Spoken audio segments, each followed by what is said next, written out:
Insya Allah perbaikan nang power supply oke kabeh. Ini power supply mati sih. Oke.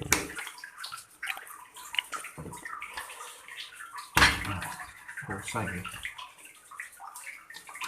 Siap dipitek apa ke?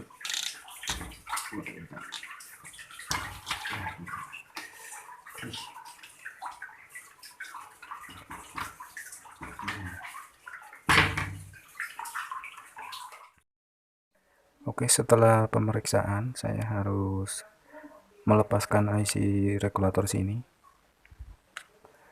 Oke, regulator yang warna hitam ini karena tadi tidak keluar tegangan AC-nya masuk dan DC out tidak ada, dan saya pastikan saya akan melepas IC ini terlebih dahulu dan nanti akan menggantinya, dan sebelumnya pastikan nomor serinya sama ya. Dan nanti setelah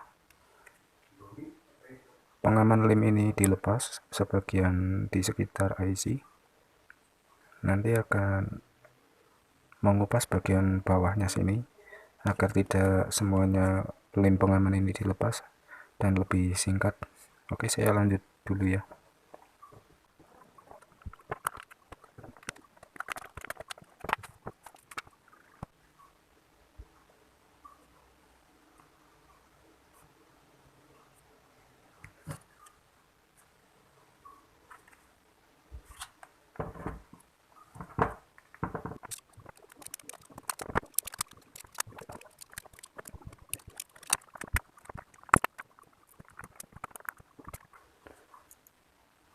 Oke, di sini terlihat ada hitam-hitam ya. Hitam-hitam seperti ada hangus. Coba saya lihat. Wah, hangus. Beneran hangus ini.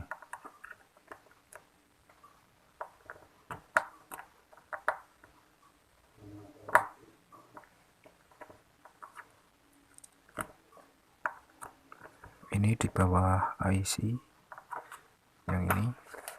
Oke. Nah, ini seperti ini ya. Di sini hangus.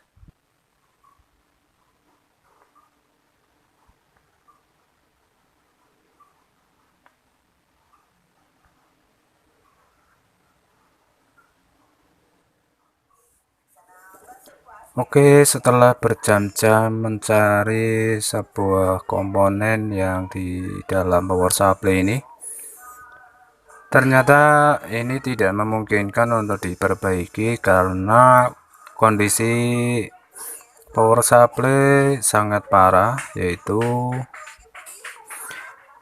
selain IC-nya rusak, PCB-nya terbakar, dan juga untuk trafonya juga mati, sudah putus. Jadi untuk mendapatkan pengganti tidak mungkin menemukan power supply yang sama atau yang persis, karena menurut pengalaman saya di online maupun di offline tidak ada suku cadang untuk power supply mesin cuci seperti ini. Jadi untuk solusinya untuk bisa menggantikan atau menghidupkan program mesin cuci ini, kita harus mengetahui output dari power supply ini adalah 12 volt plus ya, dengan 5 volt plus. Jadi tidak usah putus asa karena ada jalan lain, seperti kita mengingat DVD player ada di sana tegangan 12 volt plus dan min 12 dan juga plus 5 volt ya. Jadi sekarang saya mau memanfaatkan untuk pengganti power supply mesin cuci ini. Saya menggunakan power supply DVD player, yaitu di sini saya cuma mendapatkan 8 volt sama 5 volt ya. Untuk 12 volt itu hanya untuk menghidupkan relay. Di sana ada relay seperti ini. Nah, ini relaynya.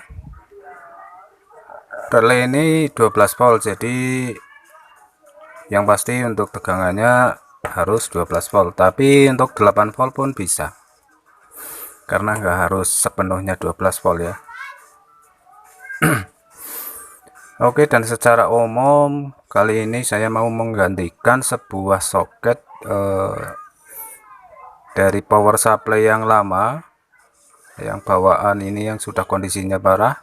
Soket ini saya pindah ke power supply DVD player di sini. Kebetulan ada tempat soket, jadi saya manfaatkan untuk tempat ini. Untuk jalur-jalurnya menggunakan kabel seperti ini. Dan selanjutnya untuk memasang kabel ini harus berhati-hati, karena di sini ada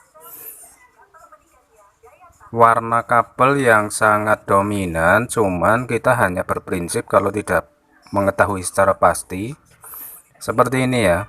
Yang mau saya jelaskan di sini, biasanya kalau ground ini hitam. Kalau hijau mungkin ada kategorinya, ada tegangan di sana mungkin tegangan 5 volt maupun 3 volt ya. Karena di sini ada kabel warna putih. Jadi untuk dominan kabel ini bisa untuk berpatokan atau berpedoman bahwa tegangan di warna kabel putih biasanya yang lebih tinggi, dan warna hijau tegangan rendah misalkan 5 voltnya.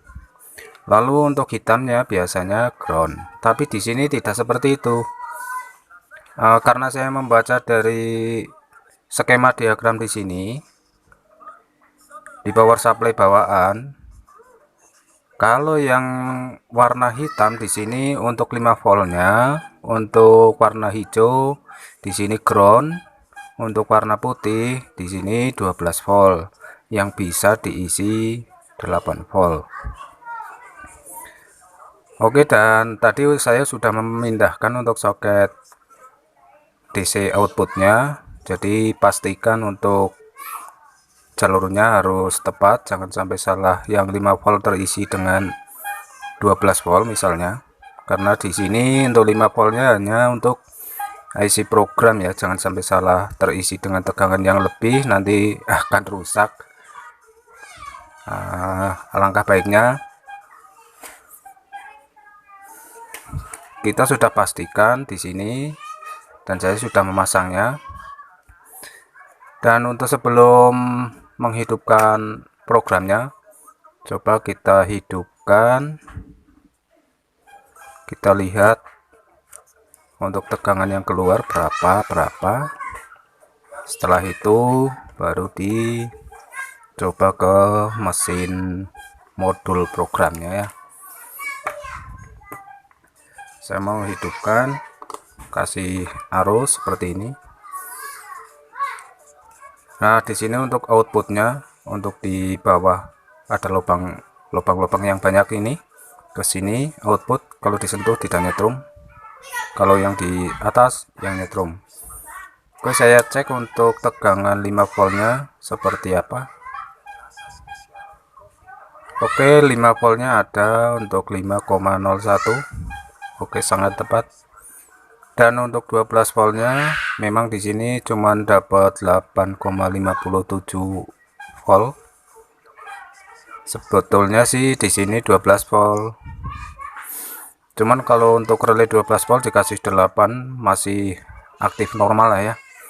Nggak begitu apa ya namanya, nggak rentan istilahnya. Kalau nggak 12 nggak hidup nggak. Oke, yang pasti kita akan coba cabut dulu, nanti saya operasikan untuk modulnya, karena ini sudah saya pastikan tidak terbalik atau salah penyambungan. Saya sudah pastikan untuk jalurnya benar. Kita hidupkan. Nah, seperti ini kita hidupkan sudah. Di sini ada lampu indikatornya menyala berkedip, agak ada jeda lama ya. Ini memang seperti itu, nggak apa-apa, bukan masalah apa-apa, ini memang begitu. Oke. Setelah ini saya mau nyalakan atau menekan tombol powernya. Di sini ada yang di sini, bentar, yang di sini powernya, di sini startnya. Oke, setelah saya mau nyalakan ini, jadi nyalakan. Oke, nah sudah nyala. Walaupun ini tombol start, kalau tidak terpasang untuk instalasi untuk dinamo, untuk water level, untuk solenoidnya dan lain-lainnya, maka start ini tidak akan mendeteksi apa-apa ya, karena tidak lengkap untuk instalasi yang lain-lainnya. Di sini hanya berbunyi kalau masih dalam posisi seperti ini, tidak ada hubungan yang dimaksud dengan dinamo maupun water level. Di sini cuman bunyi, nah seperti ini. Nggak apa-apa, ini normal. Cuma nanti kalau sudah terpasang semuanya, di sini ada nada yang berbeda. Setelah hidupkan, kalau di startnya berbunyi tulaling, tidak seperti ini. Oke, yang seperti ini mungkin ya bukan menggurui, cuman saya hanya berbagi bagaimana untuk mencari solusi yang tidak ada suku cadangnya. Ya kita memang harus kreatif. Ya apa yang kita bisa, karena di sini power supply ampernya sama dengan yang aslinya. Oke, saya cabut, saya matikan dulu. Oke, saya cabut, tinggal memasang di sini. Kita posisikan, tadi sebetulnya memang panjang, tapi ini saya potong. Sebetulnya seperti ini, dia memanjang. Saya potong. Di sini ada soket RCA nya. Ini nanti juga pemiliknya saya suruh nonton di YouTube biar semuanya terbukti, maupun pakai apapun. Yang pasti kita nggak boleh bohong. Yang penting kita memang dibutuhkan untuk memperbaikinya. Ini bukan asal-asalan, ini sama saja ya. Yang kebutuhannya di modul ini hanya 5 volt sama 12 volt. Kita sebagai teknisi awalnya untuk memprediksi kerusakan sudah ketemu, tidak ada suku cadang, maka kita harus memberikan tegangan yang sama dengan cara lain. Nah, seperti ini. Mungkin kalian punya DVD rusak yang power supply-nya masih normal, bisa dipakai. Oke, sekian dulu. Mudah-mudahan ini berguna bagi kalian semua yang lagi buntu, nggak ada suku cadang, mau bagaimana. Kalau kasih trafo nggak mungkin, karena trafo terlalu besar untuk ampere yang sesuai dibutuhkan untuk modul ini. Mungkin terlalu besar, 1 ampere mungkin lebih tinggi di sini, nggak bisa dipasang untuk casing di sini modul. Pastinya akan mengganggu saat pemasangan nanti, jadi kita harus menggunakan seperti ini. Oke, dan seperti ini dulu. Mudah-mudahan ini sangat berguna bagi kalian. Sampai jumpa dan salam dari Wonosobo. Terima kasih.